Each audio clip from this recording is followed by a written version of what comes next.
ગુજરાત સરકારનું બજેટ આવનાર સમયમાં રજૂ થનાર હોય, જેમાં રત્ન કલાકાર કલ્યાણ બોર્ડની માંગ સુરત ડાયમંડ વર્કર યુનિયનને કરી છે। રાજ્ય સરકારના બજેટના રત્ન કલાકારના કલ્યાણ બોર્ડ રાજ્ય સરકાર સમક્ષ સુરત ડાયમંડ વર્કર યુનિયનને માંગણી કરી છે કે ગુજરાતના 25 લાખ રત્ન કલાકારોના હિતમાં જાહેરાત કરવા રજૂઆત કરાઈ હતી। જો બજેટમાં રત્ન કલાકાર કલ્યાણ બોર્ડ બનાવવામાં આવે તો રત્ન કલાકાર બોર્ડથી 50 લાખ લોકોને રાહત મળશે। રત્ન કલાકારના મંદીના માહોલમાં સહારો મળી રહેશે। છેલ્લા 5 વર્ષથી ડાયમંડ વર્કર યુનિયન દ્વારા રજૂઆત કરાઈ રહી છે, છતાં હમણાં સુધી કોઈ જાહેરાત થઈ નથી, ત્યારે બજેટમાં કલ્યાણ બોર્ડની જાહેરાત થાય તેવી આશા વ્યક્ત કરાઈ હતી। મારું નામ છે Bhavesh Tank, diamond worker union vice president.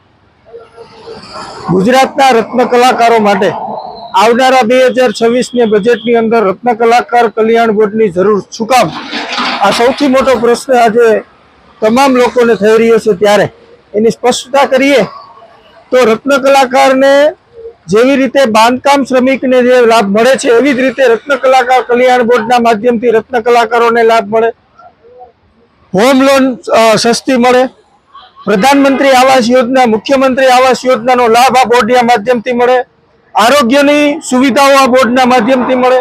રત્ન કલાકારોના બાળકો જે ઉચ્ચ શિક્ષણ મેળવવા માંગતા હોય, આ ઉચ્ચ શિક્ષણ મેળવવાની જે સબસિડી છે એ બોર્ડના માધ્યમથી આપવામાં આવે।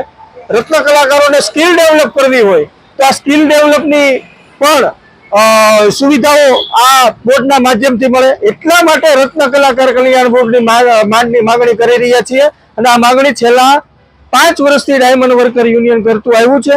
અમને આશા અને અપેક્ષા છે કે રત્ન કલાકાર કલ્યાણ બોર્ડ જો નિર્માણ થયું અને સરકાર જો નિર્માણ કરશે અને સરકાર જો એની સ્થાપના કરશે તો ગુજરાતના 25 લાખ રત્ન કલાકારો અને એના પરિવાર સાથે 50 લાખ લોકોને આપણે સહાય ચૂકવી શકશું।